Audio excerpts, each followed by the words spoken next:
natuklasan nung araw. Palaka. Sa Bulacan maraming palaka eh. Yung palakang ano, yung palakang kokak na nakakain yun eh. Yan, di ba may apat na pa yan?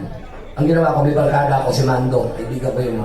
Sabi ko daw, mag-eksperimento tayo. Subukan natin itong palaka kung ano mangyayari. Ano gagawin mo? Puputulin natin yung paa sa unahan, sa bandang kaliwa, ng palaka. Sige, putulin mo, pinutol ko. Yung kaliwang paa, di wala na, tatlo na lang ang paa. Sabi ko sa palaka, do, pakinggan mo to. Jump.